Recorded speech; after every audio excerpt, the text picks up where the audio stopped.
so it was never really talked about, to be honest. And, I did remember like kind of rumblings about like mom either being cranky or, maybe a little bit more emotional or something like that. And it was supposed to be something to do with being a woman.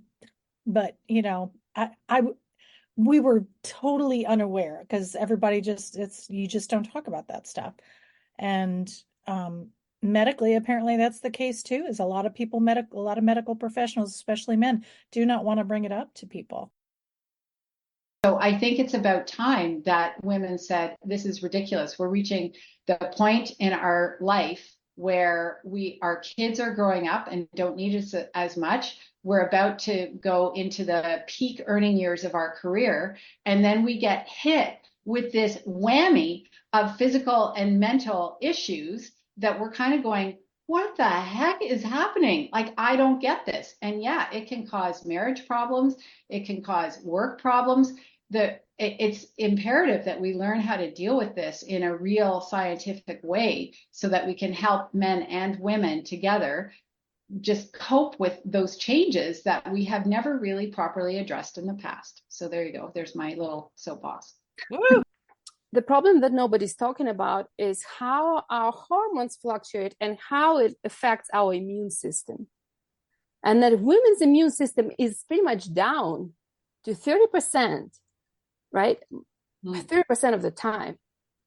It's not functioning properly. So we are left to be attacked and, very vulnerable to viruses. And we have so many viruses in our environment. And men don't have to deal with it. They don't have those issues. We do. Right. Where we really need to be at is prevention. Is like, going back to those core four. I know it's a like downer. However, it's the reality of how we care for our bodies and really looking at how do we start caring for them so that we don't end up in the treatment place. Yeah. Yeah, social and governance strategies, technologies, and investments. ESGreview.net is updated every Wednesday with 8 new stories and is home to feature articles, news items, and more. Visit ESGreview.net to stay informed and help us spark the collaboration and awareness needed to develop sustainable economies and communities around the world.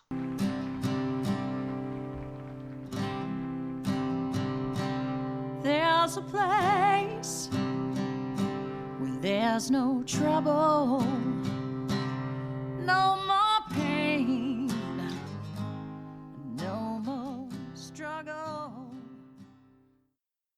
Grounded in Maine podcast is an open conversation about how we show up for the world. I started this podcast out of a desire to learn new ways to be sustainable because the word sustainability is big. It can be overwhelming, and I just wanted to learn, different ways to try to be part of the solution and not feel like it's too late. So I'm talking to people who are doing different things and learning so much. I hope you are too. Thank you so much for listening to Grounded in Maine today. My name is Amy Fagan. If you are watching on YouTube, you can see that it is not just me this week.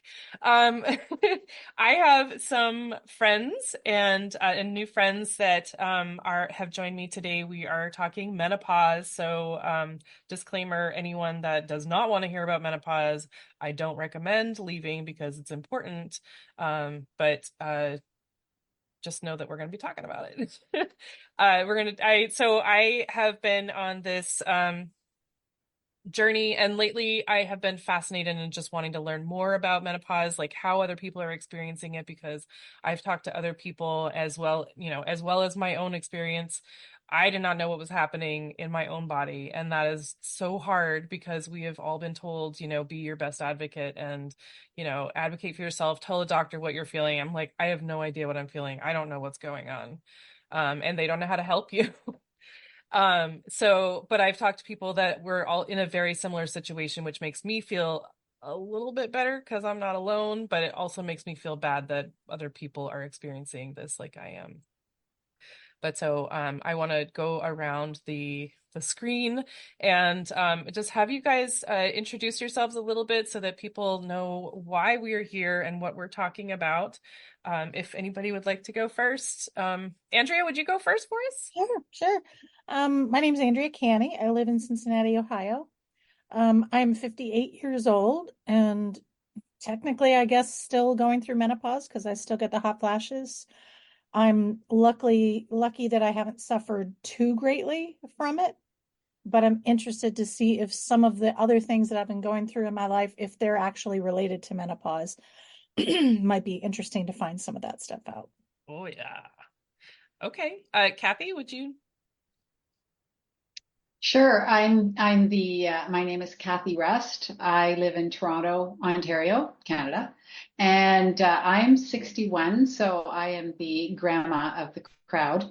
And I have been over and through it, and it was menopause hell. Only sadly, I didn't realize that probably three-quarters of the things that were happening to me were probably due to my hormones changing. So yeah, so that's my quick story in a nutshell. Gosh. Okay. Polina, you would be next in the counterclockwise, if you don't mind. Yeah, I'm Polina LeRoy. I'm a medical intuitive and holistic wellness coach for women. And I think, entering perimenopause. At least that's what I feel like. And I've been working with women with menopause for over several years. I definitely have about like 8 probably interesting case studies. And I honestly love what you mentioned, what Andrea mentioned, and I would like to share my experience, what I see, and tell me if we're going to be allowed to share controversial opinion here. Yeah. Oh yeah. Oh, good. We got to learn. We got to learn. That's really important, right? I mean, it's not just dramatic, right? It's this real stuff. Mm-hmm. Oh yeah. And where are you, Paulina? I'm in Boulder, Colorado. Okay. All right. And Miss Lisa? Hi, I'm Lisa Boate. I am a certified menopause coach, consultant, and host of the podcast Transforming 45. Like everyone else here, what we're talking about tonight is my story, right? It's all of our stories. When I was an educator for 20 years, like most people going through COVID, we started really thinking about how do we want the rest of our lives to be. And at that time, my kids were in their late teens. So my whole mothering role was changing. The education world I was living in was becoming untenable.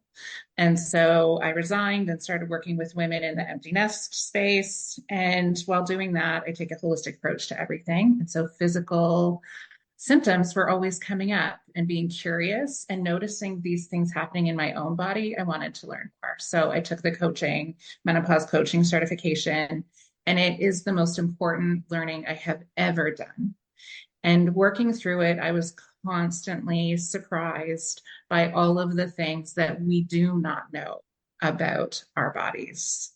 And so I realized, not that I would change my decision to leave education. I wouldn't. There were lots of factors. However, perimenopause was playing a huge role in a lot of what I was experiencing, and I didn't know it. And so that's where my focus really is supporting women to either stay in their workplace and in their careers, but have a menopause empowered workplace. Or if staying isn't right for them, then we figure out what's going on with their body and what their next step is. So that's it. I love that. Oh my gosh. Whew. Okay. So with that out of the way, I prepared a few questions just to sort of start conversations because we all have thoughts on this. I know that. So let's see. And so this is my podcast. I make my own rules, as I've been told. But so we are going personal sustainability today, 100%. And I am 100% down with this. I've been talking about this for about 9 months. So here we are. And I'm so glad that you guys are all here with me. So the first question that I wanted to ask was, I know I sort of brought this up, but what was your understanding about menopause before, whatever happened? Like, I know for me, it was, you stop having your period and you probably have some hot flashes. That doesn't sound so bad, right? Speaking for myself, I mean, my mom um, was 37 when she had me, so I was still younger when she went through menopause. But coming from a typical English Irish family, we didn't talk about emotions, important stuff. I don't think I ever got a sex talk, to be frank. I really don't think so. And so it was never really talked about, to be honest. And, I did remember like kind of rumblings about like mom either being cranky or, maybe a little bit more emotional or something like that. And it was supposed to be something to do with being a woman. But, we were totally unaware because everybody you just don't talk about that stuff. And medically, apparently that's the case too, is a lot of people, a lot of medical professionals, especially men, do not want to bring it up to people. And so, other than finding your information out by investigating it, I certainly had I guess I had what you would call a sitcom knowledge of it. It was exactly that. It was just like all the typical, oh, she's being cranky or bitchy, she's crying out, off the hat or off the bat, and she's going to have hot flashes. That was about it. Andrea, I love how you use that term, the sitcom version, because I often talk about hot flushes and night sweats as being the punchline, right? Mm-hmm. Those symptoms are often the punchline of the joke, and the the bitchiness, all of those things, they're punchlines, and yet they are not. The hot flushes and night sweats are vasomotor events. There are cardiovascular systems saying things are happening in here and we need to start paying attention. Mm-hmm. And so having them as the butt of the joke really minimizes, right, what they actually are doing in our body. And I think it's so important to, yes, we have to have a sense of humor. Otherwise, we would be crying all the time. So yes, I understand the sense of humor, and let's not minimize symptoms that are really significant and wreaking havoc inside of our bodies. And I think that goes back to when we were at the beginning of our hormonal experience, as a teenager, that's also minimized. Anything to do with a woman and her health or her body. Are you on your period? Yeah. Yeah, oh, she's just, oh, you're being such a bitch. You must be on the rag. Right. Like, how many times did we hear that in junior high? And you're like, oh, believe me, I will tell you some things about being on the rag if you really want to open a conversation. Like, do you really want to poke me today? but it's but there's also like we have, there's education on like the teenage, the hormonal situation and getting your period and stuff like that. Like, people have conversations, the sex talk, right? No one tells us about this time. Mm-hmm. Mm-hmm.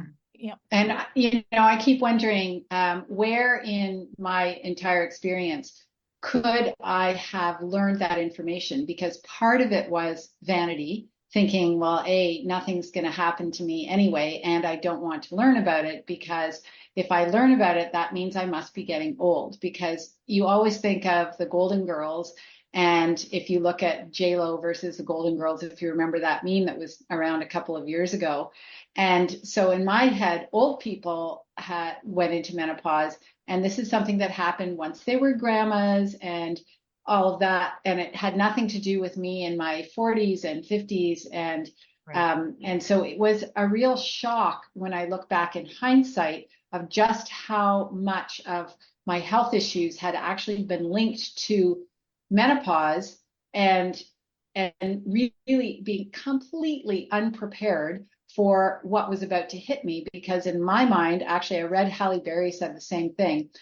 I'm healthy, therefore I will not have any problems in menopause. And that's exactly how I felt. I was physically fit. I ate really well. I was great mental health wise, and I thought I'd be totally fine. And in fact, it was farthest from the truth. So, Right. yeah, You it's said you had terrible. to stop drinking wine. Is that right? Me? Yeah. Oh God, it's like I wish, like, yes, I did, but it's like more than that. And fortunately, from time to time, I can have a glass of wine now, but it turns out that menopause actually uncovered the fact that I have a congenital heart defect, that I thought I was getting palpitations and I ignored them because I just figured that they were a menopause symptom. And then it turned out that I actually had this massive hole in my heart that had gone undetected for 56 years. So, and then there have been repercussions from that. So all of that was due not to menopause, but I attributed my heart palpitations to menopause because that was one of the symptoms that I knew about.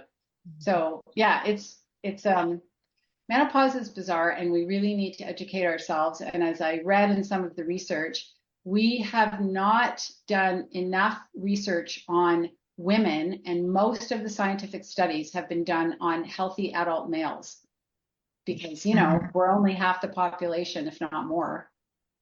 Well, how different can we be, right? Yes, exactly.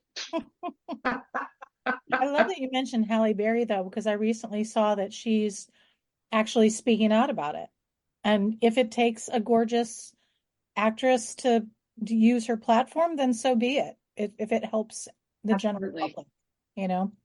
Yeah, there is this wave that's happening right now, and I Yeah. say this a lot, and I feel like it is the work of women of our generation to bring this topic forward, right? Every generation before us has had their issue that they worked on, and I think this is ours. And we're seeing that. And sometimes I forget, like I live in the menopause world, so I hear it all the time, and I sometimes lose perspective that it still is not part of the sort of main dialogue that's happening out in the world. But there are some really fabulous leaders who are coming forward and making some significant strides, which is exciting to see, and it's a reminder that we have a long way to go.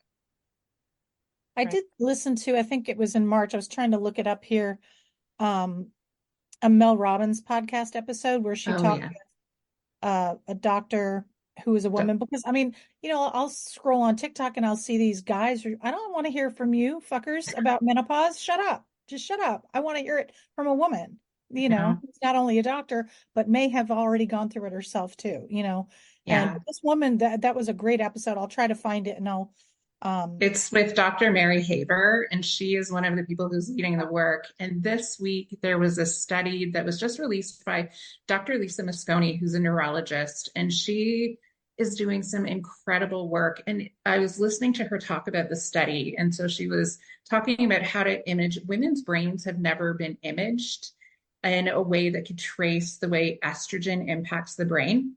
mhm. And so before she could even get to finding the research, she had to develop how to create a tracer that would do that. So they had to start there. So after 5 years, I believe she started just prior to COVID.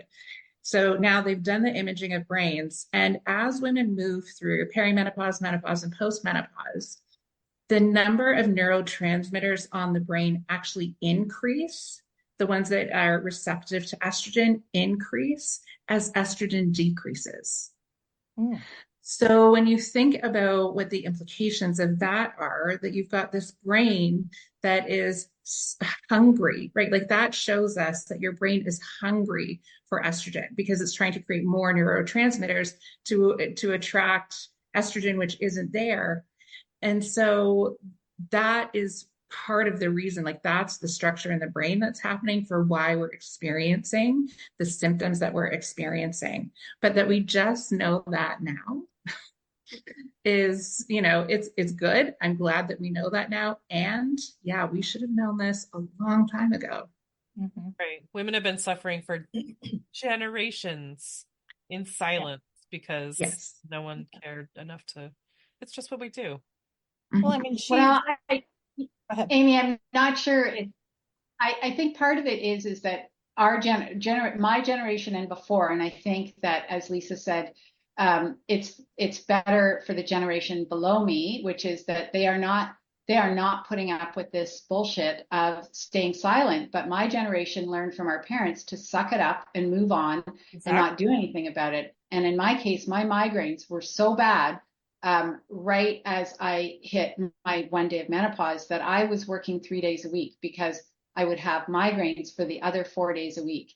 So I would work Tuesday, Wednesday, Thursday, and basically be in bed Friday through Monday with just the worst migraines you've ever had. It was just horrific. So I think it's about time that women said, this is ridiculous. We're reaching the point in our life where our kids are growing up and don't need us as much. We're about to go into the peak earning years of our career. And then we get hit with this whammy of physical and mental issues that we're kind of going, what the heck is happening? Like, I don't get this. And yeah, it can cause marriage problems. It can cause work problems. It's imperative that we learn how to deal with this in a real scientific way so that we can help men and women together just cope with those changes that we have never really properly addressed in the past. So there you go. There's my little soapbox. Woo! Enter Lisa. Yeah, exactly. And I think that, Cathy, I learned from you about menopause being 1 day. Like, well, my favorite was when so Amy was interviewing me for sustainability. We were talking about my business and my product because I'm an environmentalist at heart, and so she brought me onto the show, and I started talking about, well, this is how we make our sleepwear, and this is why we do it, and it's to solve night sweats. And all of a sudden, Amy comes in and she says, "Wait, what? It's about menopause?" And I kept trying to get onto the sustainability track, and Amy kept bringing me back to, no, I want to hear more about menopause. I want to hear more about your experience. Let's go deeper. What is this about?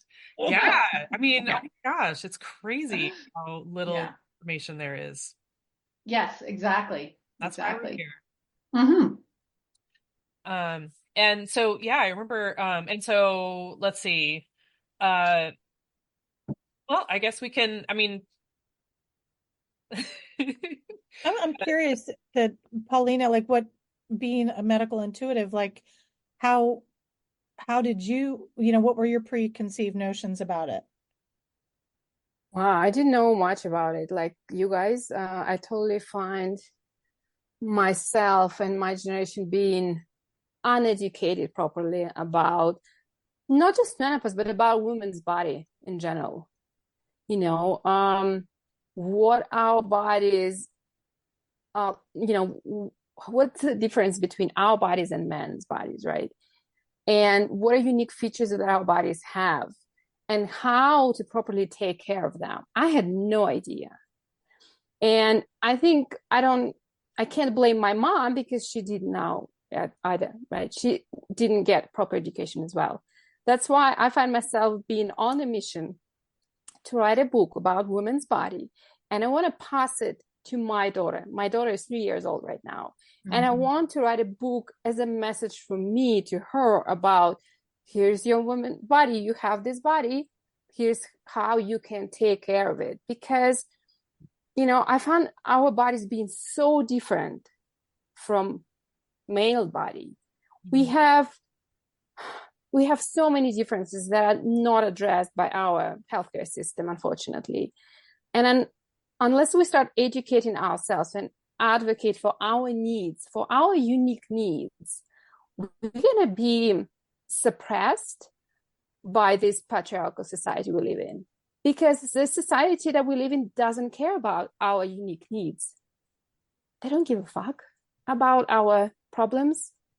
But we do have problems. And one of the indications, I think, is take a look at the rates of autoimmune conditions.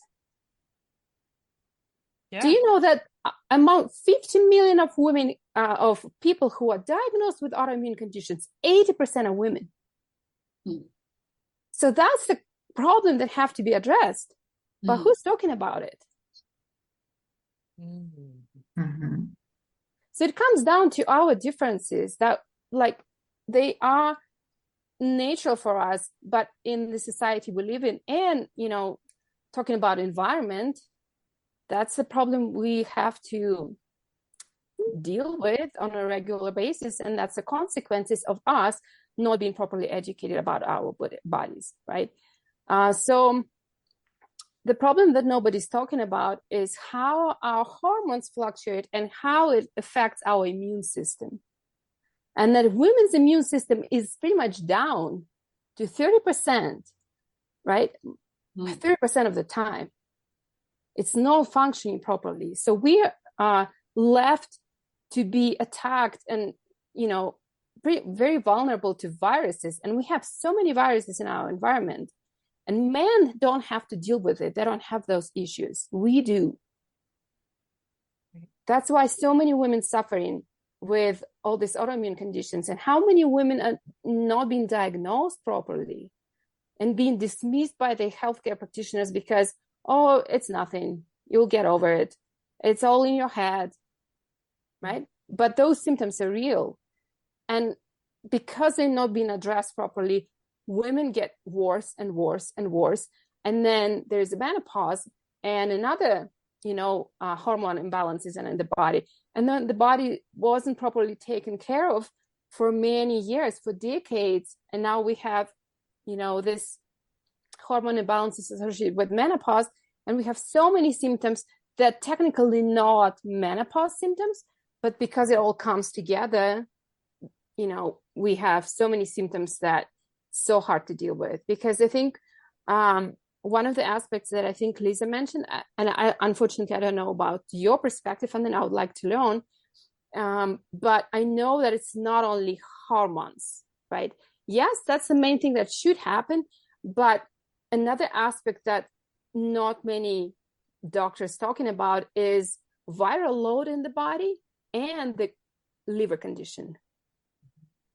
Those two things gonna make your menopause and you miserable. But if we would learn about those aspects, we could address them prior to getting menopause symptoms. And who knows, we might minimize those symptoms or eliminate them completely. But nobody's talking about it, right? Yeah. So everyone is trying to figure it out by themselves. Yeah. And I think you really hit on the holistic nature. Like, we have to look at the whole body as an integrated system, every element of it, and not separate out. Like, we can't just talk about the uterus and hormone production in isolation, right? We have to look at the system of, like, the whole integrated system of the body. And it's why it's so important for young women to be having these conversations as well, right? Like, early on when I was doing this work, I had a girlfriend who's about 10 years younger than me say, Lisa, you say perimenopause, and I just turn out because it's not something I need to know about. And I said, sister, you need to know about this now. Actually, you needed to know about it 20 years ago. This is not a conversation just for women in their 40s. Because, like you said, the more we know how to take care of our body, right? Like, there's the core four, as there are for all health and wellness. So nutrition, movement. Absolutely. Yeah, my own perimenopausal brain just kicked in there. The underlying pinnings of all health and wellness. Yes. And so, Cathy, like you said, you can be fit and you can be feeling really good going into it, and you will still be impacted. And when you have a strong foundation of those routines in place, sleep, stress management, movement, and nutrition, when you have a strong foundation, you have a deeper well to draw from. Right. So, but when we come into these massive body renovations, that's the way I like to refer to them, and our well is dry and you're already depleted, we don't have the energy that we need for our bodies to reconstruct themselves the way they need to. Yeah, I agree with you. And I learned so much from you, Lisa. Just the one workshop that I did, and then my one-on-one with you. But I've been learning.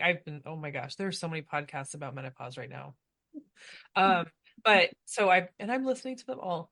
But I've learned, that estrogen is not just like a estrogen affects every part of our body. It's not just your reproductive, it's entire body, like you were saying with the brain, but like your muscles and joints and like all the stuff. It's crazy. And then, so how, of course we're going to have a hard time. But well, let's talk to this, add to this problem with xenoestrogens, right? With the fake artificial estrogens that actually can cause so many problems along the way, right? And if the liver is not able to absorb from the bloodstream and remove it from the body, we're going to have another range of symptoms, right? And that's environmental problem.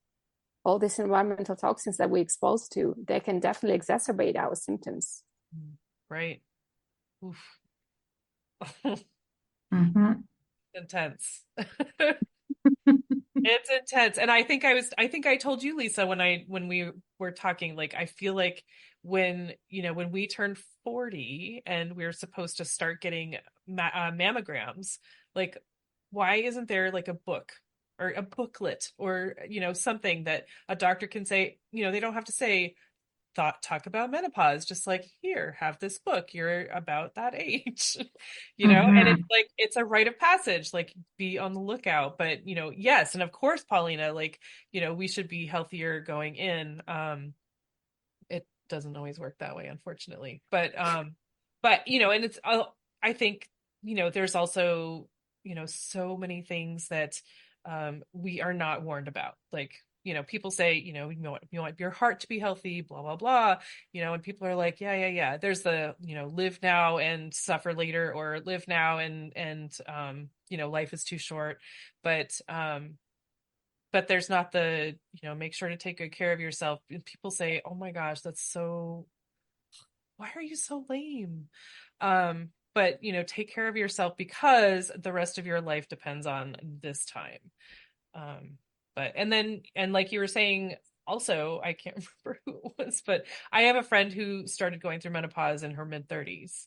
And so, even the book, what you get when you start having mammograms, is too late. But it's just wild. Yeah, we really should be learning about how our female body functions right from the beginning. Like, when we are having the puberty conversation, we need to look at the entire life cycle of a woman and what happens in each section, right? Because I remember learning about grade 11 health class, and we're talking about the menstruation. And my teacher said, yeah, and then one day you'll hit menopause and your period stops. And that was the end of the conversation. And we were all like, hey, great. That's something to look forward to. Right? Like, great. Well, we will all be celebrating when menopause comes around.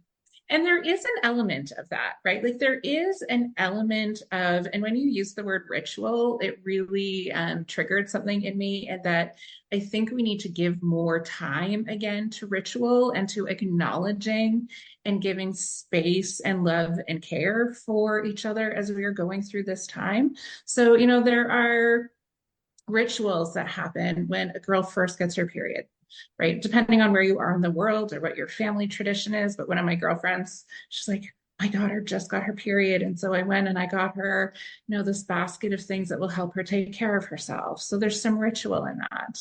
And we need to bring some ritual back to menopause as well. And yes, celebrating the joyful elements of it, as well as absolutely acknowledging the things that are really hard. Yeah, I love your perspective, Lisa, and definitely the joyful aspect. God, that's why I'm saying I'm looking forward to it, because I read recently about Chinese medicine perspective. You know what they call it? They call it second spring. Oh, yes, yeah. Second spring, or second youth. And they talk about the connection between heart and uterus, and then how many energy usually goes from heart to our uterus when we have our periods. And we kind of dump this energy and we lose it during our periods. But when the uterus stops bleeding, right, we don't have any of our periods anymore, all this energy stays in the heart.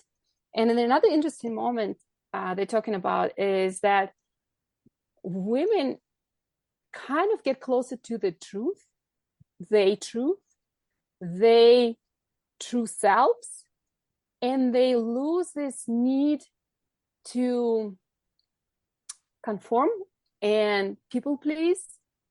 And they find this freedom to speak their truth and be who they truly are. Right. And that definitely resonates with me. If this is, what aspect of menopause I'm looking forward to, definitely this. And I think I can feel this energy in me, definitely, that I no longer want to fit in. I don't want to please men. I want to be myself, and I want to, speak my truth. And I don't care who agree with it or not. And I think sometimes divorces around that age happens also because women initiate them. Because women say, I no longer want to deal with it. Mm-hmm. Yeah, I had a woman on my show a while ago now. Her name is Shoshana French, and she was talking about, the archetypes of the woman, the maiden, the mother, and the crone. And well, like the crone is this beautiful, very wise time, but there actually is a stage in between motherhood and crone, and that is queen. And I feel like that really is where that like perimenopause, menopause time lies, because the queen is a leader, right? Mm-hmm. She is standing gloriously in her power, and she is leading herself. And in doing so, she is leading all of her community around her.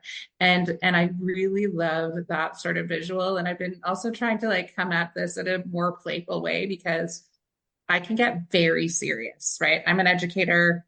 My academic brain kicks in. I get real serious about things. And there is a beautiful playfulness of this time that is coming back around. And so I started referring to it as like, let menopause be the hot girl summer of your cycle. Like we're already hot, we're already sweating. We might as well just lean into that and let ourselves like feel all of that like goddess queen energy that also is there. Yeah. I think of it kind of like, with Taylor Swift and her Eras tour. I've definitely entered my era of I don't have two fucks to give. I just don't. Yeah. I mean, so Like, and I had heard somebody say that estrogen is it's like the nurturing hormone. And so as the estrogen drains from us, as we lose it, we lose those fucks. We just don't have them anymore. So it's like we lose that nurturing part of us, and we're like business, like let's get this done. Wanda Sykes has a fabulous stand-up bit that is all around what you just said, Amy. It's great. Maybe that's where I heard it.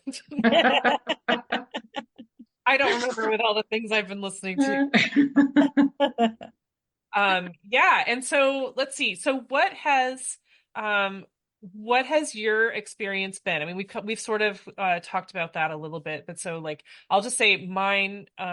I mean, my libido dropped like to zero, and I was talking to my doctor, and I was like, I don't know, sex hurts, and I just don't feel it, and and then the response is not helpful at all, but I had apparently been in perimenopause for quite a while, because and I didn't know it because I was on birth control and I was having very regular periods. I'm like, well, everything's working great.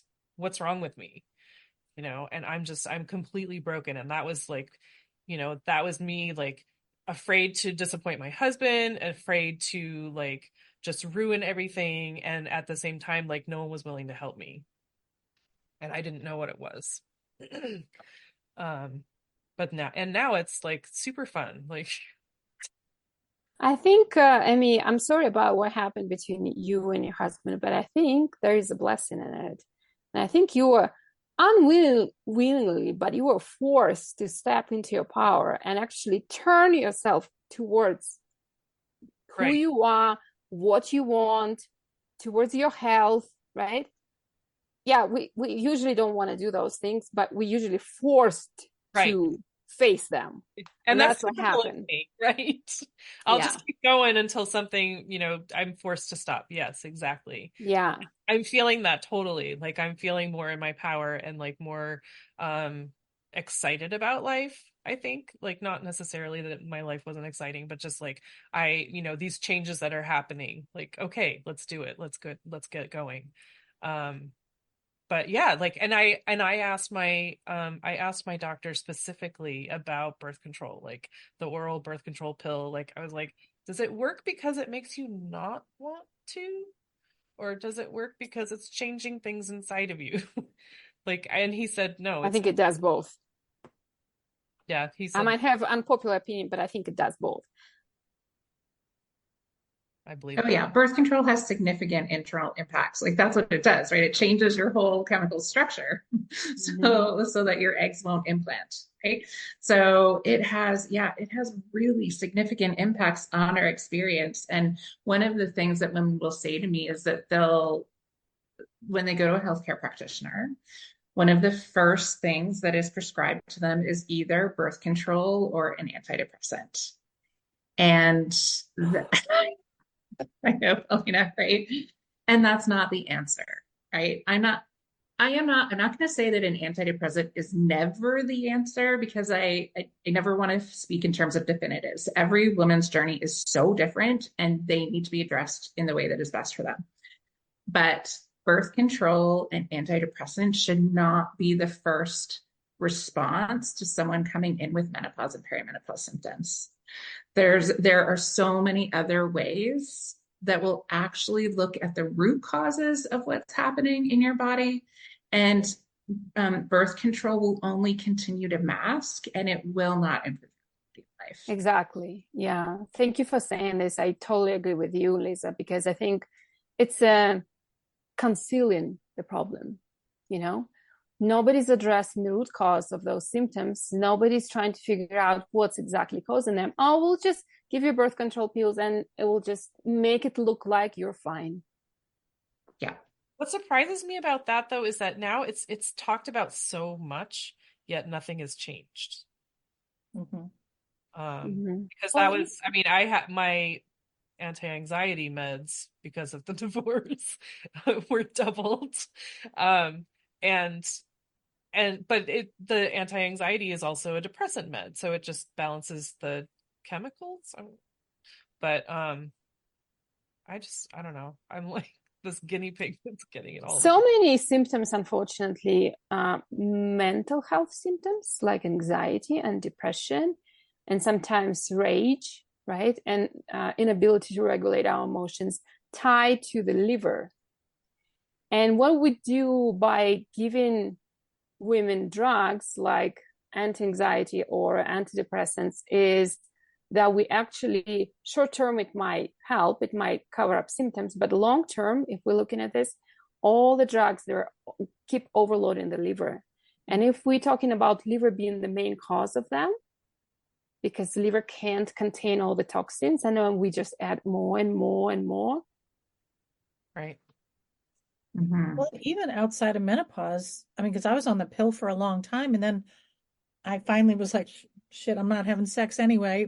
You're not supposed to be on it for all that long, really, because technically you're going to start having babies, and that was like nothing for me.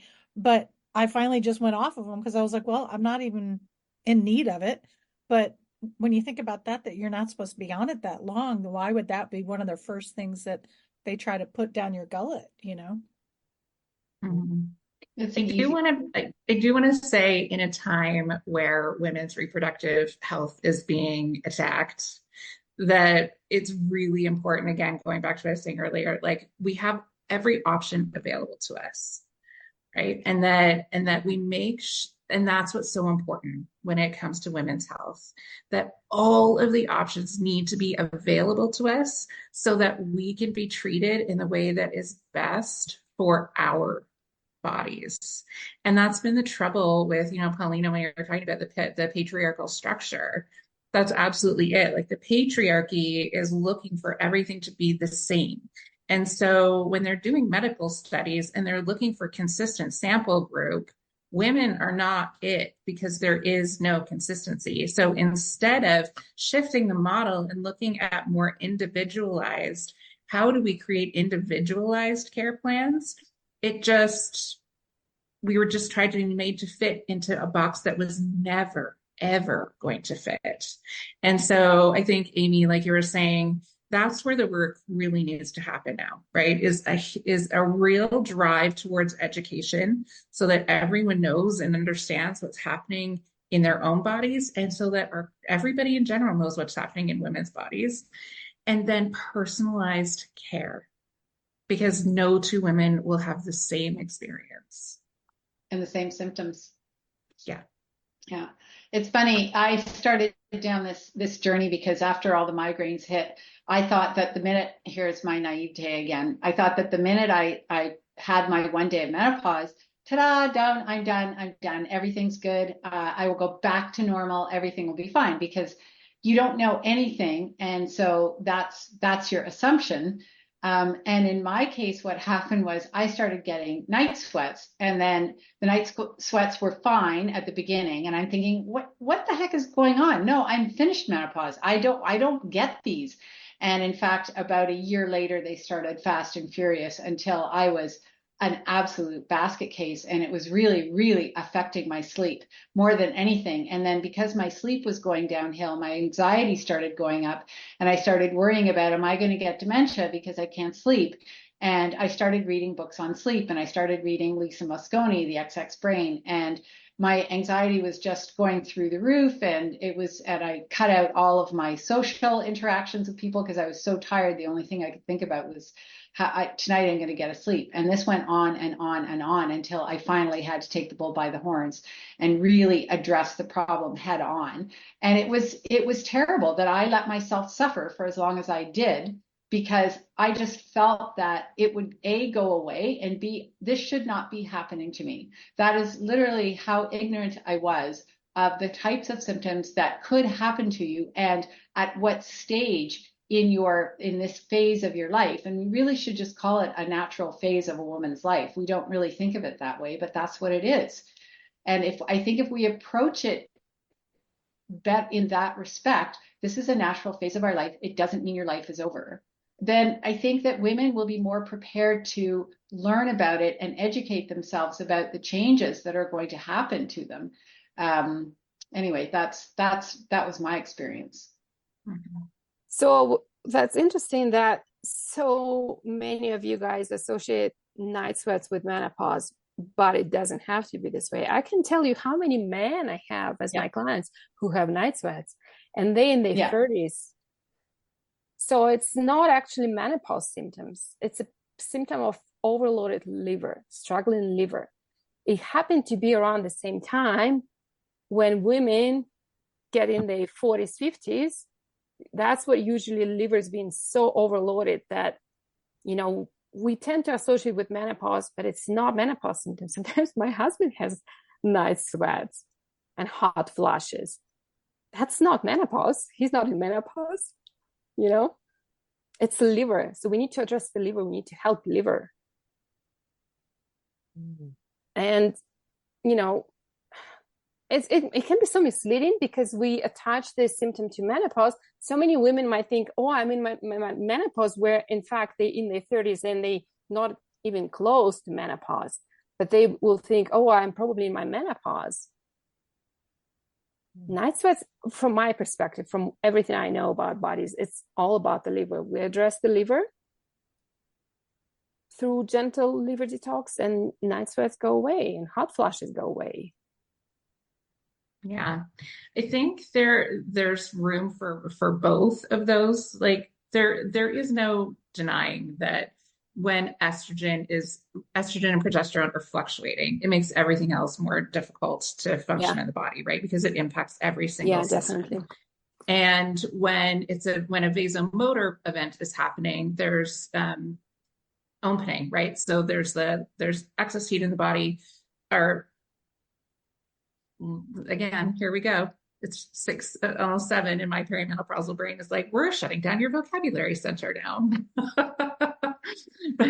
but so heat is being released, and the liver connection also, I see that as being really strong, because one of the things is alcohol, right? So alcohol has a significant impact on menopausal and perimenopausal symptoms. So I know if I have a couple of glasses of wine, guaranteed I will have hot flashes that night.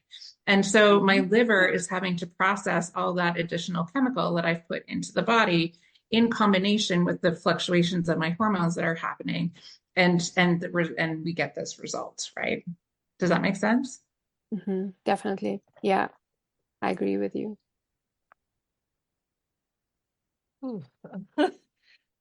Wow. I love this conversation. I'm getting so much out of this. And I know that one of the, I've started listening to a podcast called Menopause Reimagined with Andrea Donner, I think is her name. And Donsky? Donsky, yes. Yeah. Did She you has hear We about Are her? Morphus. Yeah, I yeah. might have, yeah. Yeah, they have a supplement company called We Are Morphus. Right. Morphus. Yeah. The first episode that I listened to of her podcast, they were talking about she's doing all kinds of studies. And one of the studies is, talking to as many women as possible and what symptoms they're experiencing. And so it turns out there are like 100 plus different symptoms that people could be experiencing during perimenopause and menopause, which is just insane. And I remember one of them was like phantom smells, and I was like, what? But then I remembered like walking the dog, and I'm like, why do I smell chicken soup? For real. Uh, but so it's beyond my brain capacity that there are 100 different symptoms that could be experienced, and how could anyone possibly just say, oh, that's menopause? And it's almost like, whatever you're experiencing around midlife, you can just say, it's menopause. Why not? But I don't have any information, like education, to back that up. But when I heard that, I was just like, oh my gosh, it could be almost anything. Another example, Amy, of how little we really know and understand. I have, and based on these unique symptoms, a friend of mine was telling me that she was having a really difficult time just walking because she was getting really terrible burning feet.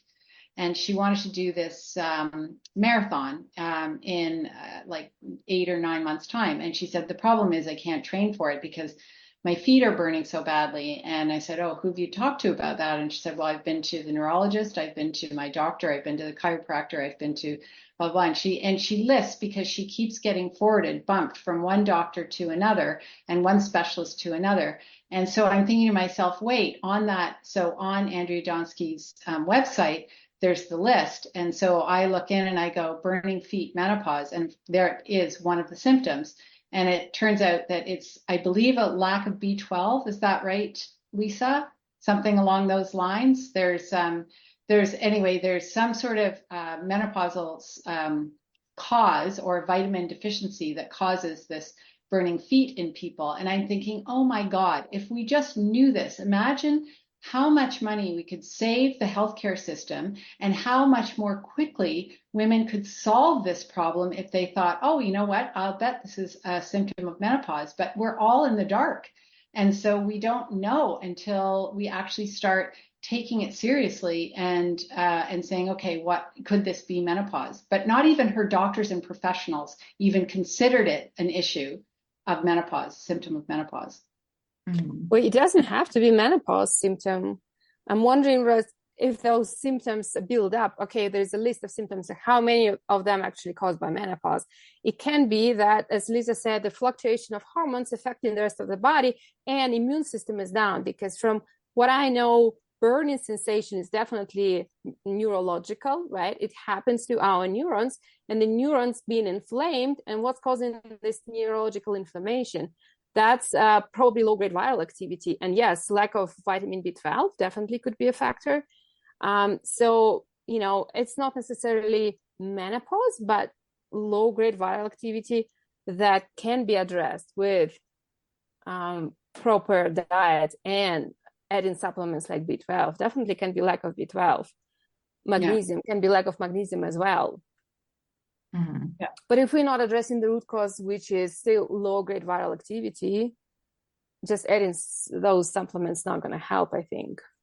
Well, probably I think that probably menopause, that age and stage in our life and this fluctuation of hormones probably triggers a lot of these sensitivities that our bodies have been able to withhold and Exactly.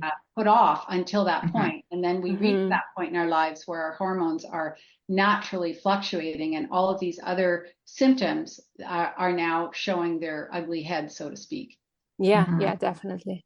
And that's why positioning menopause symptoms as messages from the body is really what's important, right? Mhm. So whether we give it a menopause, perimenopause label or not, it is a time where our body is demanding our attention, right? So as women, we often, Amy, you've talked about it, Andrea, you've talked about it. We all have, right? How we just soldier on. Doesn't matter what our body is telling us. We're like, yeah, we'll deal with you later, and we just keep going until we get to this point where the body's like, so how do you want to do this now? Right? Like, you want to continue So, ignoring me? yeah, Cool, but it's not going to be great, or we're you're going gonna to have listen we're gonna now. have conversation right now. Yeah. Yeah, exactly. So when you just start listening to your body and going, my feet are itchy, or one of my strangest ones is my ears are really, really itchy, Mhm. right? Yeah. So itchy ears, they're now thinking that part that possibly could be because of drying membranes, right? So vaginal dryness, those membranes are also starting to dry in my ears. So I need to start paying attention to that, right? I need to start paying attention to what the membranes of my body are telling me, and I need to make sure they're getting more moisture and that I'm giving more care to these elements of my body that I've totally ignored for 47 years, right? So that's really where the power is in listening to the body and going, like I said earlier, with when I have night sweats, if I drink wine, I know I'm going to have them. Okay, that's something I've put together for myself. I'm going to avoid doing that, and then I can start some healing can start happening in my body. And so that's really where the power lies. Or sometimes you make a conscious decision. I'm going to Yeah, have a glass of wine and I'm going to have a crappy sleep. And yeah. sometimes just knowing that, it's like, okay, tonight it's not going to be a great night, but it's worth it for me. But you have to be very conscious now in the decisions that you make around stuff that never used to bother you before. Mm-hmm. So that's the part that just shocked me was how deliberate I have to be about everything now, the choices that I make. Yeah. So, I yeah. think as Lisa mentioned, I think it's a great point that when I look at women in their 20s and 30s, most of them, they can get away with so many things. Mm-hmm. They can eat unhealthy and they won't have any problems. Where the problem is actually that all the problems they cause in themselves, they're invisible for some time. Right. Right? The body still has resources to buffer this, to deal with this. And although it's compromised, it's being compromised, so many functions like immune system, the liver being compromised, it's all building up, adrenals, but it's invisible. For some time, it's invisible to us. And then when we get close to 40, 45, 50, it's no longer can be sustained, right? It's no longer can be controlled. It's kind of going over the roof, and body has no more resources to keep it controlled. And that's why we're forced to face it. We're forced to learn about body, and we're forced to listen to the body and actually communicate it. Yeah. I think there's so much truth to that, Paulina. I'm actually seeing a functional medicine person, and we're working on cleaning out my liver. And I think, your liver can only take so much, and then eventually it's Mm-hmm. just like spitting it back out or whatever, Yeah. because the liver will like sock away your estrogen and other hormones. And like I started talking to this functional medicine lady at Podfest, of all places. But when we were talking, I was like, one of the things that really drew me in, and I was like, oh, she's like the real deal. I have such crappy teeth. And she was saying, you haven't slept for like 35 years. Your body is under a huge amount of stress, and when it's stressed, it takes the minerals from your teeth and your bones. I'm like, come on. Like that's just so it makes so much sense. And so the whole liver thing, like we're working on that. And it's hard. It's hard, but it makes it again, it makes so much sense that the liver is finally just like, whoa, I Mhm. cannot protect you Enough. yeah, I can't protect you anymore. Like I cannot take Mhm. any. Yeah. Mhm. But anyway, so I know Cathy just said what surprised you the most about menopause. You were saying how deliberate you need to be about everything. And when you said that, it made me think my mother-in-law has an allergy to some like it's like a chemical that's in a lot of cleaners and a lot of foods that are produced in stores. And so she has to be super duper careful and just like nothing from the outside is coming in without being inspected. So it makes me think of that very much. Mhm. But everyone else, like what have you experienced? What was the most surprising thing for you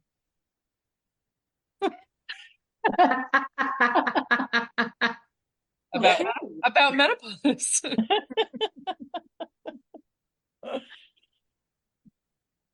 Surprising.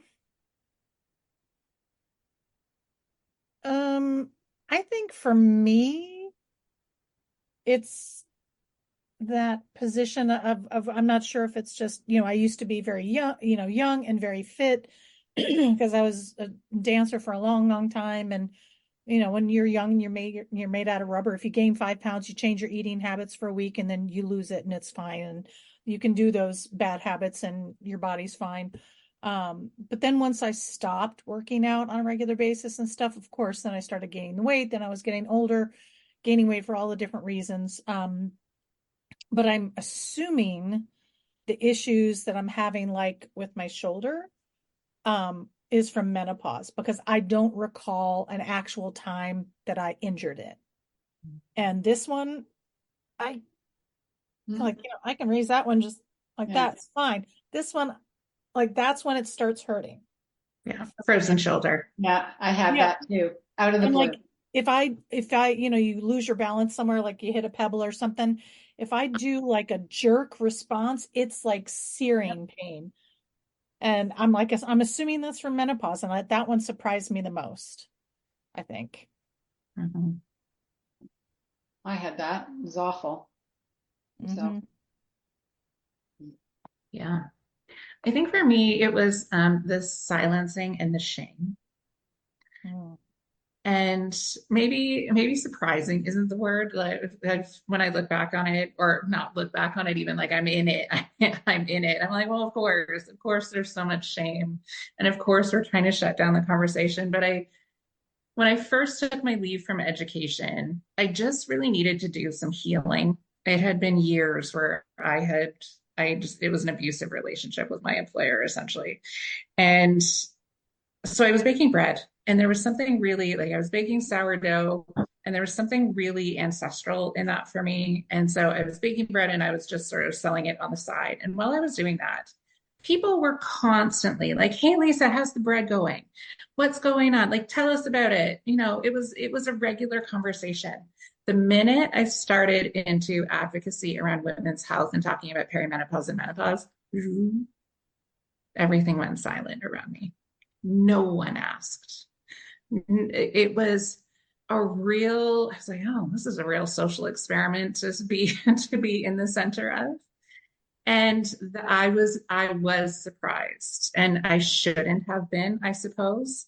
And at the same time, I was and continue to be, right? Like I continue to be surprised by the lack of wanting to really engage in this conversation when it literally impacts every single element of your life at this stage. Right. And it's, and women, of course, are experience, everyone is going to experience, but if they have a significant other, that person is also going to experience it in a different way, obviously, but like everyone is experiencing it. Yeah, and teens as well. There's another example of the shame. I was at this networking event and I was having a chat with a woman who was setting it up, and she was like, "Hey Lisa, talk to I can't remember what his name was. Let's call him Chad. hey, Lisa, talk to Chad for a minute. I turn around, it's this like 6 foot blonde 26-year-old. And I was like, hey, Chad. He's like, so what do you do? I'm like, I'm a menopause coach. And I can see him like, whoa, how do I get out of this conversation? But I will give it to him. He looked at me and he was like, well, what exactly do you do? So I started talking about what I do and how menopause impacts women. And he was like, you know, I really wish I had known about this when I was a teenager living at home, because as you're talking, I can hear this reflected in what was happening with my mom. And so teenagers are having their own reconstruction in the brain, and it intersects a lot of time. You know, like my kiddos are 19 and 17. So totally I see it. It intersects with the renovation and reconstruction happening in our brain. And if we know that about each other, it changes the way that we're going to approach and interact with each other. But when it's just this unknown and this like battle of the hormones, that's not helpful for anyone. So yeah, Amy, absolutely. Like, this is a conversation that everyone needs to have. Yeah. Mhm. Yeah. For me, what surprised me is just listening to everything and talking with people is the lack of education in the medical field. I mean, I've talked to, I feel like I'm talking to these people when I'm listening to podcasts, but, people have said that, your general practitioner, even the gynecologist, whatever, like they have such minimal education about actual like hormones and what's really happening. I think you might have said that, Lisa, because you were saying that the hormone specialists are so hard to come by that they're just like overloaded and they're almost impossible to get to, and they're not covered by insurance, which is awesome. But just, even like, and I just can't, I can't, I'm still having a hard time wrapping my head around it. Like my general practitioner is a man, because the only other practitioners in the practice are nurse practitioners who have to run everything by him anyway.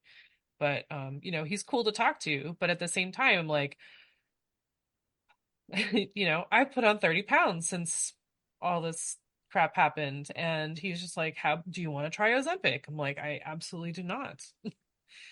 Like, please stop doing that. And so I had listened to another podcast, and the lady, it was Marianne had a guest on who was talking about nutrition and that general practitioners get like 1 hour of nutrition education, and that's mostly like tube feeding. So like, it's just like, it's mind-boggling that these are the people that we go to. And it makes sense that if you come in with some issue, they're like, why don't you go see a specialist? Like, here, have a referral for this, have a referral for this. Why is that? Why is the general practitioner there? That as nice as they are, like, they're just like, here, let's go see this person. Like, who has time for that? Mm-hmm. Also, Paulina, you were alluding to this earlier, actually not alluding, you outright said it, but the part of the issue with our medical system is that everything is so segmented, and it's like, I just deal with the brain, I just deal with the gut, I just deal with that little, where everything is interconnected. And that's where like functional medicine practitioners are so helpful in this conversation, because they come at it from looking at how everything is integrated. Right? Exactly. So, yeah. I couldn't agree more with you, because being medical intuitive, I see inside the body, and I see not only physical aspect of the body, which is like organs and systems and, how the toxins or pathogens affect, but I also see feelings being stored in the body, and I see how they contribute to, the disease being formed. And sometimes it blows my mind why the mental health professionals exist in a completely different world from physical health practitioners, when they're so aligned. It's so hard to actually separate them. So many mental health symptoms actually have a physical component in them, and if it's not being addressed, you're going to have a hard time dealing with those symptoms. They have to be addressed together, and yet we have professionals just working separately from each other, and they don't want don't want to know what, someone else is doing. Right. And it's so depressing to me to hear Amy saying that when I have a weight gain issues, right? What do they do? What did they offer? Let's just get another pill. God. Instead of addressing the root cause, instead of actually addressing the body's needs, Right. we're just going to put you on another pill. Right. But then again, it's a whole mess. It's just a whole mess because functional medicine is, root cause is holistic and it is so great. It is also not covered by insurance. Yeah, But the insurance companies have us, by the little finger. And it's just, it's horrifying. It really is. Like, I keep thinking, like, how do we even go about changing that? Like, so that holistic medicine would be covered by insurances, because they don't want us to be healed. They want the Band-Aid. Yeah, I think, it has to do with the vicious cycle, the corruption that we have in our system between big pharma, insurance companies, right, and practitioners. And it's much easier for them just to give you another pill, right? Yeah. Oh, sorry, you're gaining weight with all these medications and issues that you're having. You take a different pill, and then if you oh gosh, and it's that's a whole different conversation. I'm thinking, but it really is integrated with this because it's the shift of the medical system from treatment to prevention. Right. Whereas right now everything is treatment. You have a symptom and we give you something for it, and we don't do anything until something is wrong. Right. Where we really need to be at is prevention, is like, going back to those core four. I know it's a like downer. However, it's the reality of how we care for our bodies and really looking at how do we start caring for them so that we don't end up in the treatment place. Yeah. I mean, I think it's so interesting the timing of menopause and all these shifts because we're heading toward our prime, right? Like this is the prime of our lives. And we're so driven to like find that career and be happy in our lives and building our wealth. Like that's a thing. And so we're just driven. We're just like going. And then, and then the body like explodes basically. And I know that you guys are saying like, let's have a conversation about us, our body, but we're not listening because we're just like going for that carrot all the time. Yep. But anyway, but so have you guys had like great things happen at the same time during this phase? Because I feel like I have somewhat, there's been some crap happen, but I'm feeling You're an award-winning podcaster. An award-winning podcaster, dang it. It's not my art, but no, it's right. I mean, last week was 2 years, Andrea. Isn't that crazy? Wow, congratulations. So awesome. You're a rock star, man. You're a rock star. But like independence and stuff like that, it's all not bad. I think for me, it's the not having two fucks to give has been liberating for me because I'm such an empath and a nurturer and a compassionate person that one of the main reasons why I haven't dated since 2010 is because I don't trust my choices.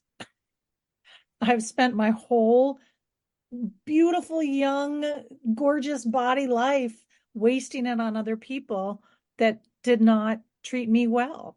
So I'm like, screw it. Between that and not having a libido, I don't give a shit. I don't care anymore. And I love that I don't care anymore about that. Yeah, I think, Andrea, liberation is such a great word. It really is a time of that. And though, leaving my career, because it was not just a job that I did, it was a huge part of my identity. Right. But it also kept me really contained and very controlled. And the liberation of, yeah, it was really hard going through the separation and divorce from my work. And it also has been this time of great liberation where I get to actually be myself for the first time in, I don't know how long, but probably, since even before university, because when you like head into those academic spaces, you put on the armor of what you need to do to just get through it and to be what that institution wants you to be and tells you that you need to be. And so, like, releasing myself from that armor has been the greatest gift. Awesome. Cathy, I know you've had some good things happen. Yeah, it's interesting. So my business, Cool Your Sweats, is a COVID baby, and it happened. It was almost coincidental, but what happened was I had this real open book, the clean slate. I didn't know what I wanted to do, and then COVID hit, and that actually narrowed my ability of what I was able to do, and that was how I started it. And I was not ready to start my own business had I been even 10 years younger because of my worry about what other people would think or what their reaction would be. Even just talking about clothes, menopause, sleep, and loungewear for people. I now say it with a twinkle in my eye when I'm talking to a 26-year-old male. And I think if I'd been 50, I would have been horribly embarrassed. And I get a lot of people sort of pushing back on how menopause clothes aren't necessary or how it doesn't feel right if I'm showing people the fabric. They'll say it's not soft and silky, and then I'll go into the explanation of why that is. It's just soft. I think 10 years ago, I probably would have curled up into a little ball and hid because I was so sensitive about what other people would think. And now it's like, well, I'm pretty sure I know what I'm talking about now. So I feel a lot more comfortable in the space that I'm in and who I am and how I can go about doing things. And I certainly wasn't there 10 years ago.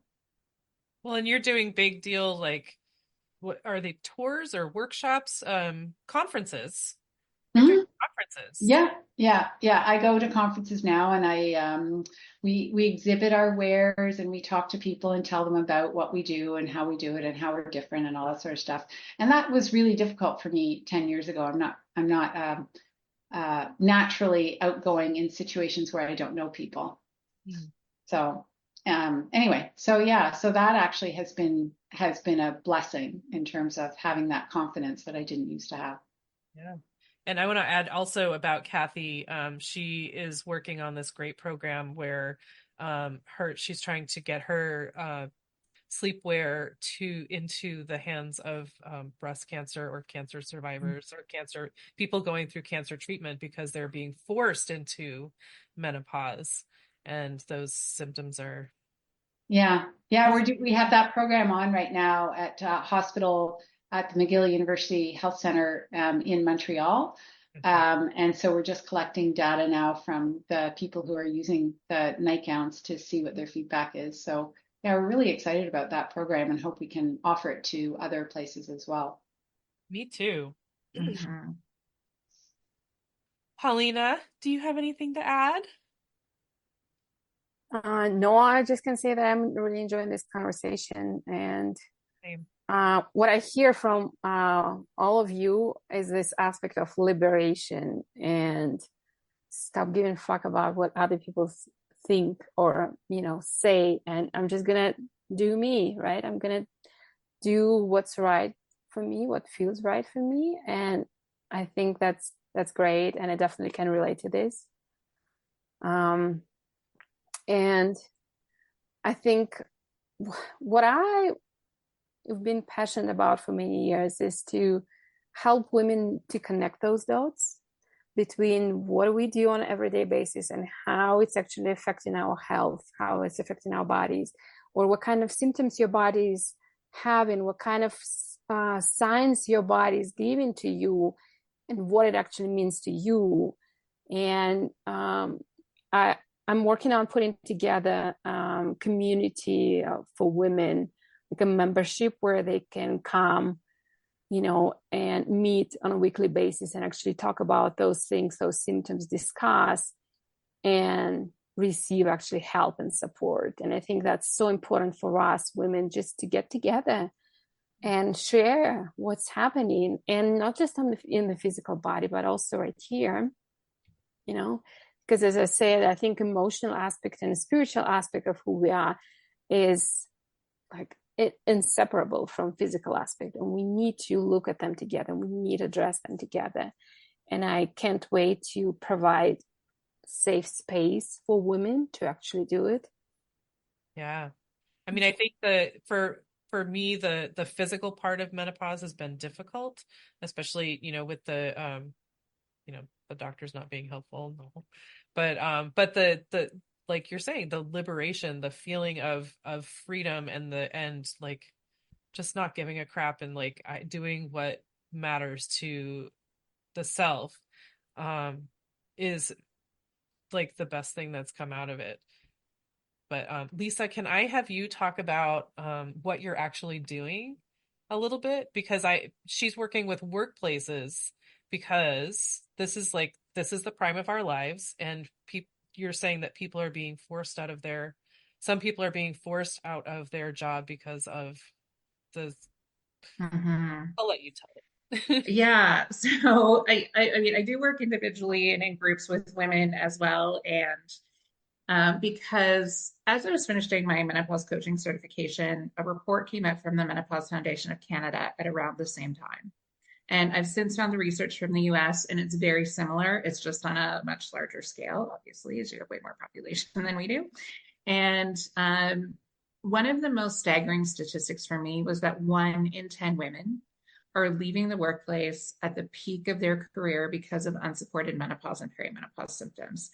And it's costing the Canadian economy $3.5 billion a year.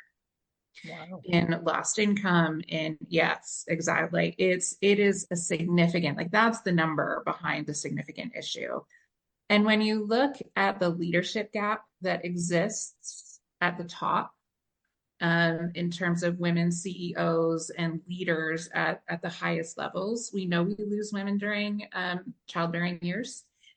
We're clearly losing women again during menopause and perimenopause. So of course there is this vacuum of women leaders at the top, which makes it even more challenging to start shifting workplace culture when you don't have people there who are having the experience. So it really, with workplaces, there's a range, but it's really professional learning, policy, and then ongoing coaching and consulting.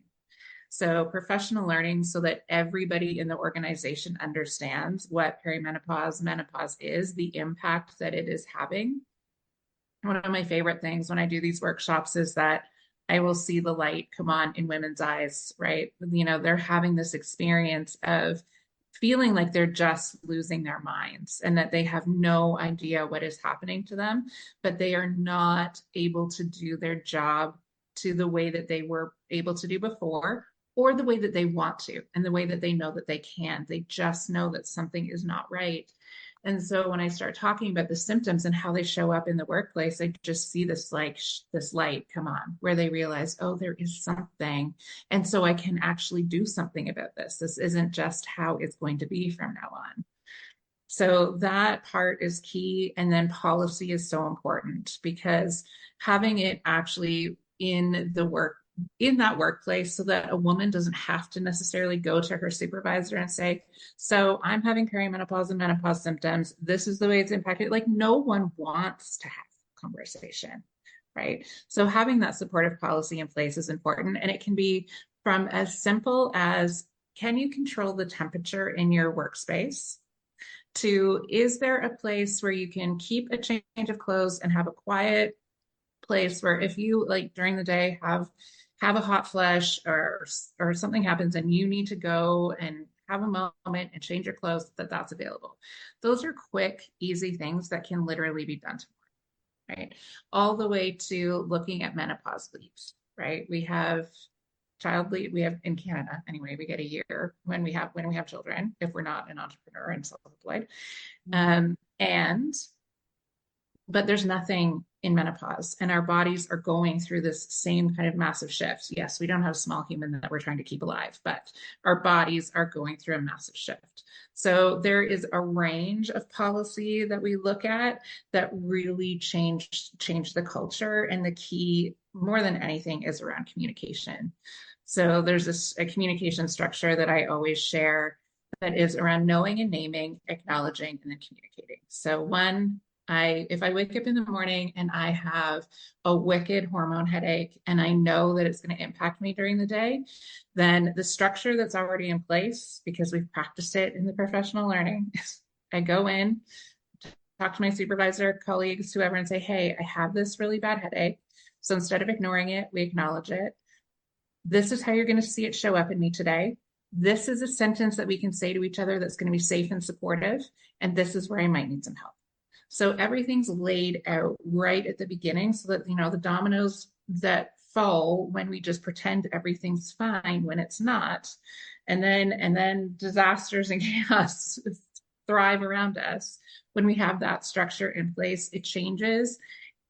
And yes, I look at it through the perimenopause and menopause lens, and that is a communication structure that is necessary for everybody. That's beautiful. Mm-hmm.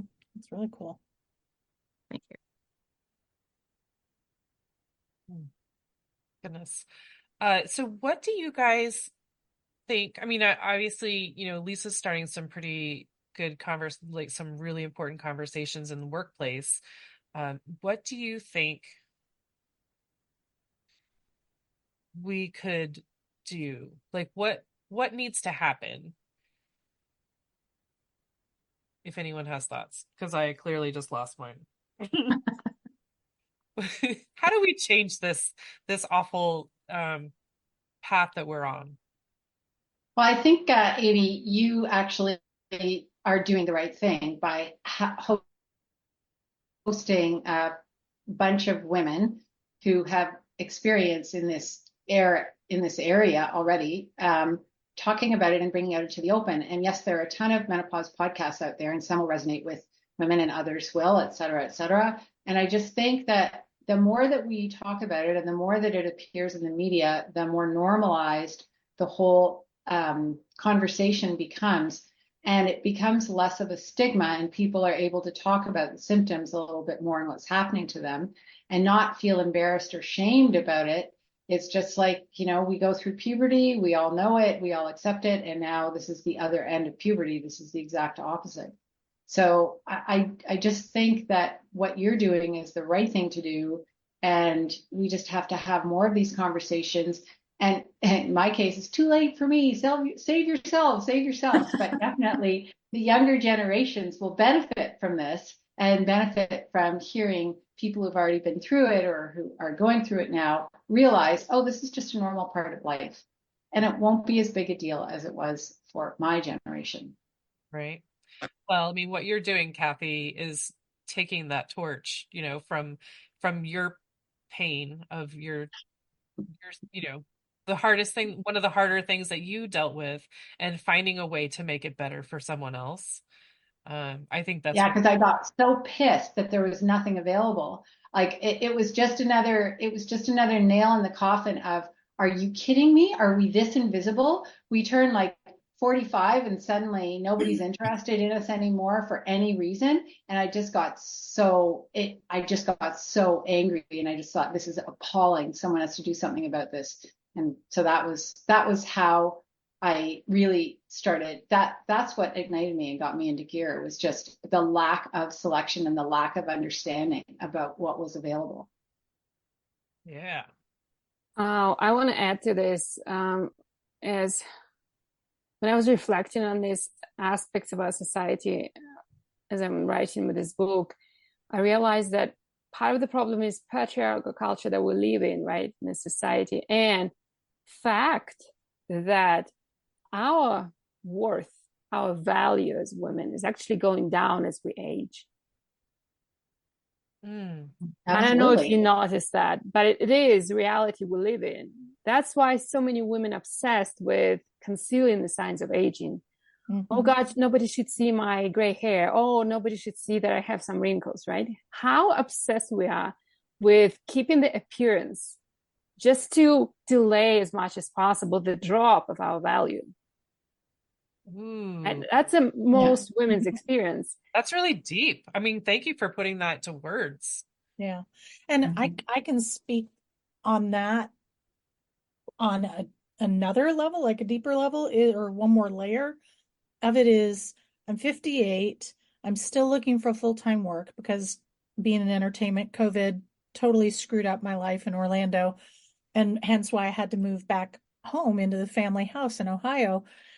And I have had this last 4 years, I have constantly been searching for full-time work. And I am searching for stable work, that's may not even be in my field, but I've got a lot of skills, but I am now technically overqualified. So they not only am I'm not only invisible because I'm older, but I'm also like I'm lacking in their brain because I'm older, but I'm lacking in their brain because I have too much experience. I'm massively overqualified. And so it plays into their fears. Oh, you're going to want to come into this job and tell me what to do, or you're going to come in for a couple of years and then you're going to retire. And I'm like, no way. I was like, the Can't afford generation to now, retire ever. I was like, retire, Rishmeyer, like who gets to frickin' retire anymore? I'm like, but it's just very interesting. Like literally in an interview, somebody said to me, I hope you understand that these positions don't require 30 plus years of experience. And I said, no, but I sure can't imagine it would hurt, would it? So we're Right. being discounted for two different reasons. You're either too much or you're too little. Mhm. They just don't want us now. They just want us to go away. And also in the United States, more and more of our rights to our own lives and our own bodies are being taken away every single day. And some of the people doing it are women. Mhm. And that's one of the Mhm. disheartening parts of being an American citizen right now. Mhm. So I think the answer to your question, Amy, is exactly what Cathy said about what I just want to applaud you for doing this. I got so stupid excited when I was in my car at Trader Joe's when you were like, is anybody interested? I was like, fuck yeah, I am, Amy. I'm way up. I was like, and I did. I texted you from that parking lot before I even left. I was like, count me in. So that I think I've always been the kind of woman who had female friends. Some women are not, but I think our strength is in our friendships, in our collaborations, in our discussions, in our support of each other, that it's a bond that I think is so incredible. And I think that's one of our massive strengths is when we stick together and when we share with people, Because when I first started suffering, I literally was seeing all these things scrolling on my phone, and whether it's Facebook or TikTok, that it was, this was even before TikTok, that it was all men trying to tell women about menopause. And I was like, no, no, one, I don't know you, but two, how can you tell me about this? And I'm not going to open up to you. Like I would listen to a woman, and I kept saying out into the universe, like, are there any women out there who are knowledgeable about this that are willing to share without having me subscribe to a monthly subscription? Like, can there be some freaking general, it's like cold fusion. Can we just put cold fusion out there for the whole world to have? It's like it's crazy. Mhm. Yeah, I agree with you about the, banding together and just, the collaborations and stuff like that. And that's, I mean, for me, like I am not afraid to be vulnerable to a fault. Like I want to talk about what's going on. Like I had this um my mom passed away 8.5 years ago, and like I was just like, why do people not talk about grief? Like for real. Like the bereavement group I was in was like 4 people. Like, Mhm. and I'm looking at the obituaries and people are dying all the time. Like, how are people dealing with this? Like, I just don't understand. And, so, and now I'm just like, screw it. Like, Mhm. this is happening and this is a big thing. This is a big change. Mm-hmm. And it affects your body too. I've got a really close friend now that's been having bad back problems to the point like debilitating where he can't even do work and stuff. And he's luckily he's got a not surgery aggressive doctor who he's been going to. So he's been doing PT, he's been doing massage therapy, and actually his either his PT or massage therapist, one of them is actually an actual therapist as well, a psychotherapist. And he's realized now that it's not just the PT he's doing, but the talking he's doing with this person about that he's never really been able to grieve the death of his, not only the death of his father and his mother-in-law, but the hellish experience getting up to their death.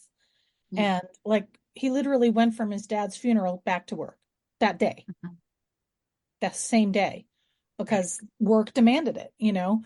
And so he's finding out that it is manifesting physically in his body, and he's getting better now that, you know, thank God he didn't have a surgery happy doctor, you know. So it does, it all, the body remembers everything. Yeah, Yeah, definitely. Andrea, it was, oh, sorry, Paulina, go ahead. No, I just want to agree. Definitely, I can see that too. How the feelings that we suppress in our body, we don't process them, we don't give them space, and then they're gonna show up as a physical symptom, because sometimes that's the only one way how body can draw our attention to those unprocessed feelings, unprocessed grief, or resentment that been stored in the body for many years. Mm-hmm. And by the way, failing back, I see it's such a common symptom when we don't process grief, or when we experience trauma or loss, when we lose our parents. By the way, it was my experience too when I lost my father.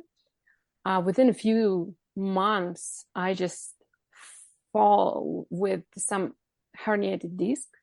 And they told me, like, you're like barely 30 years old. How did that happen so early? And I was like, I don't know. You tell me.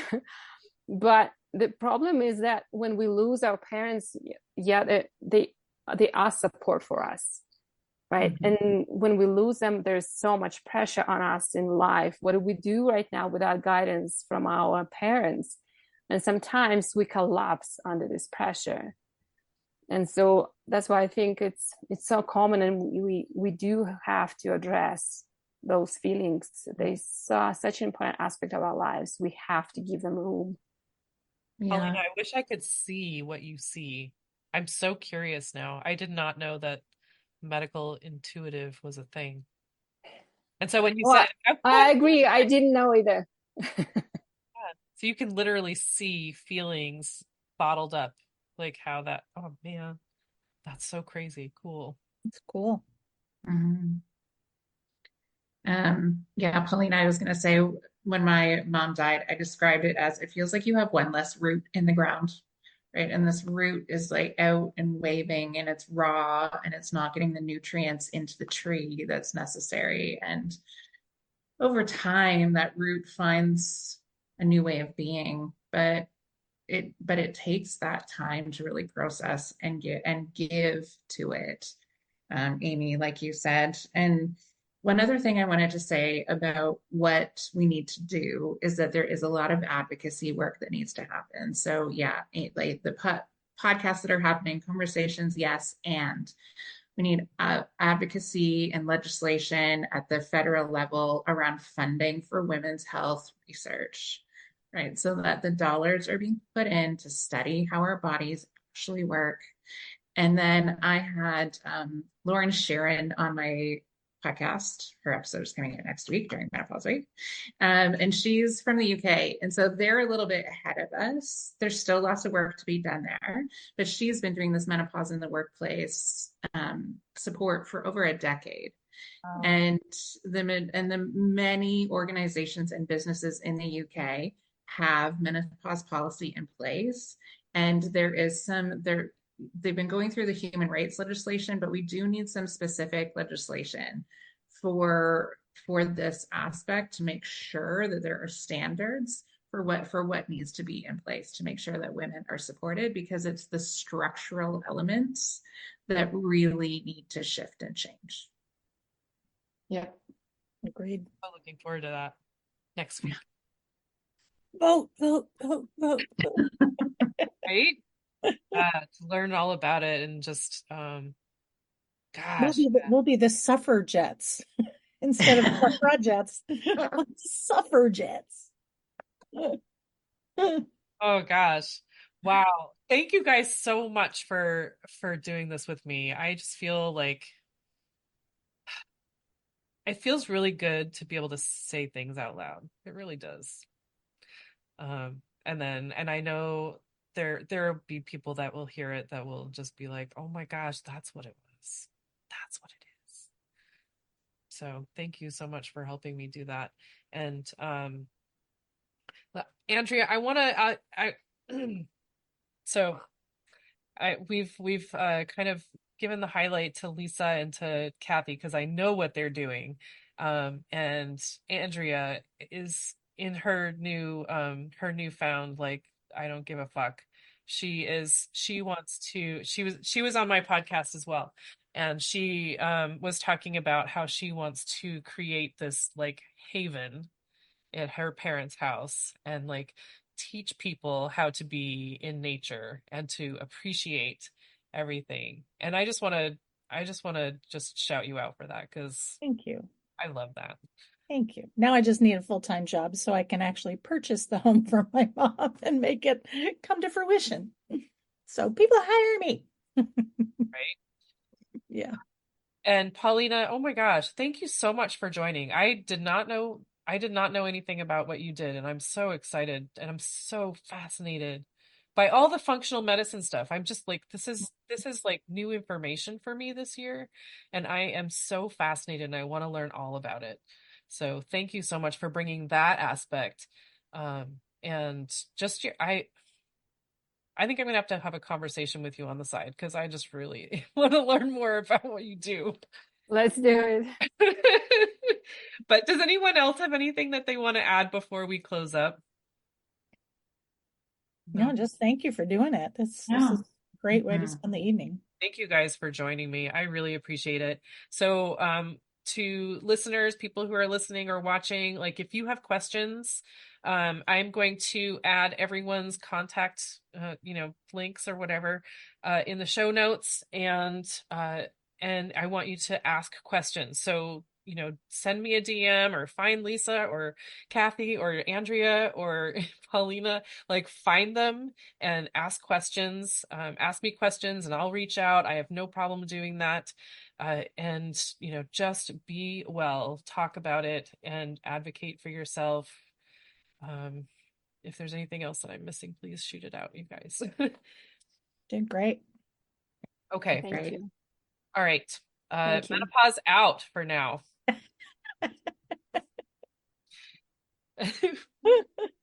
Where's my record? Okay. Funny. Okay, so there's the blooper. Just kidding. Where's the cat? Where I don't know. She's probably in bed. I can't find the record stop. Here, pause. Stop. Oh my gosh, I am so grateful for everyone for joining this menopause panel today. Like I said in the beginning, I've been talking about doing this and wanting to do this since, last fall. And there just didn't seem like it was too hard for me to really like organize everything and contact everyone and figure out when everyone was available. And it felt like it was overwhelming. And then I was like, maybe I'll just do it. I'll do it after I'm settled, like after I move and stuff like that. And then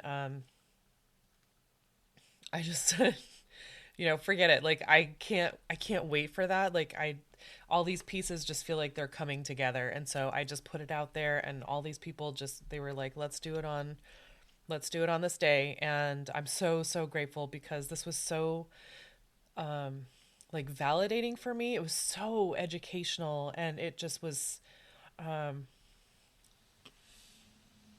just this sense of community and I'm going to say sameness, and I know that's not a word, not a real word anyway, but, it felt so good. It felt so good to be there. And, I appreciate you listening. I want to, I was just so beside myself that I neglected at the end to ask everyone to, again, say how to reach them. But so I just wanted to put this out here.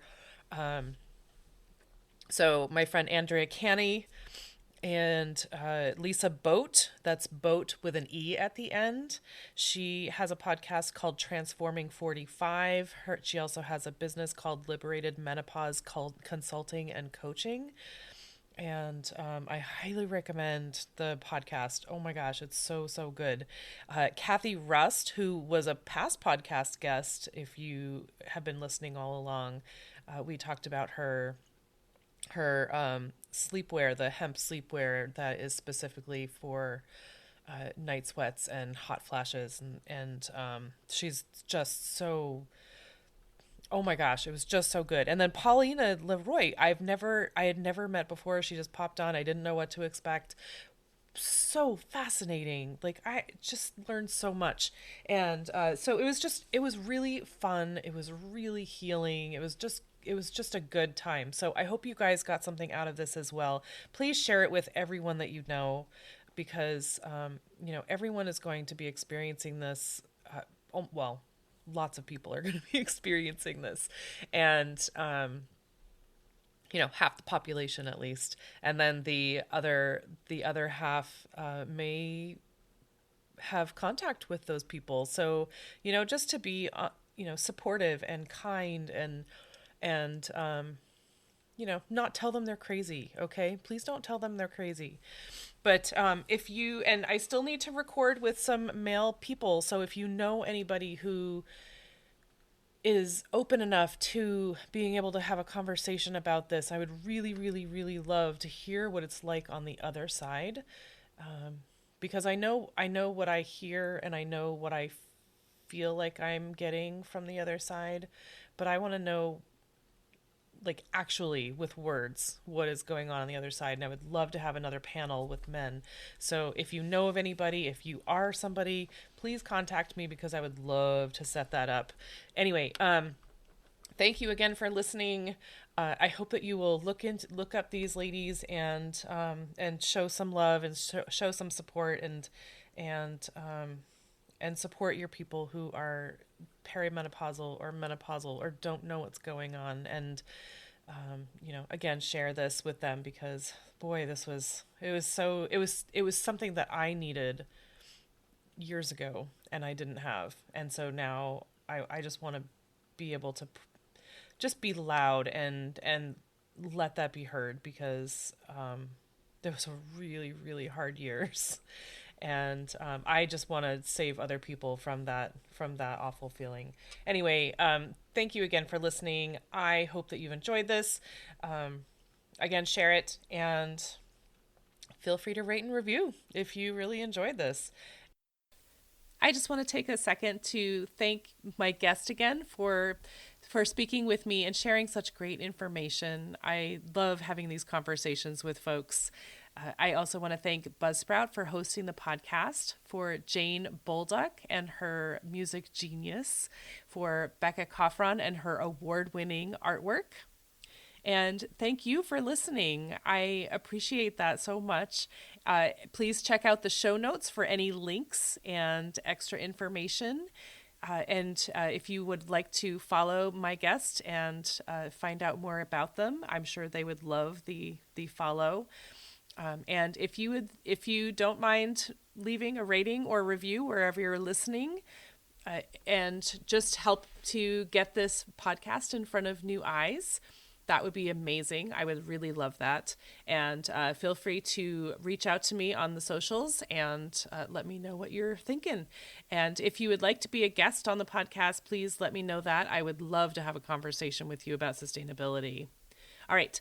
Thank you again. I hope you have a great rest of the week.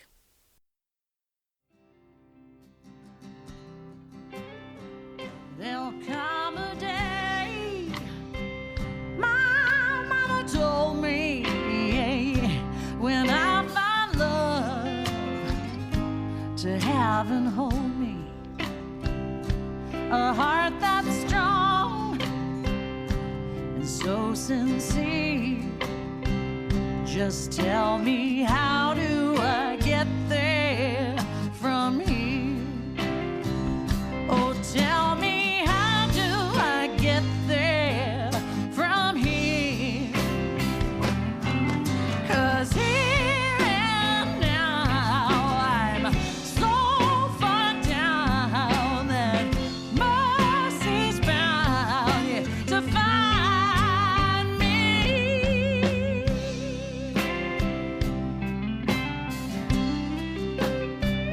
we'll find a way to soothe the sickness.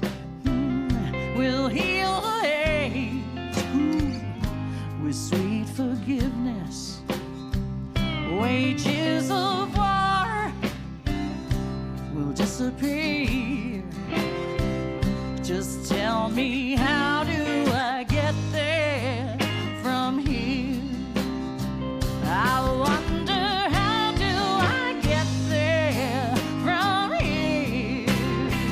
Yeah, 'cause here now I'm so far down, and mercy's bound, yeah, to find me.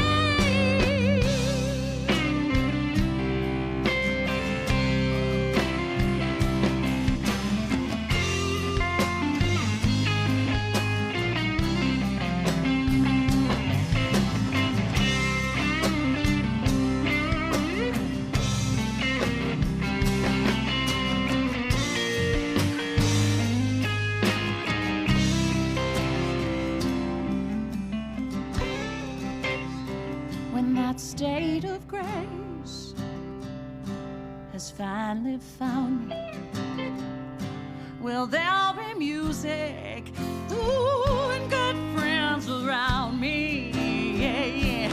And I'll just smile through happy tears.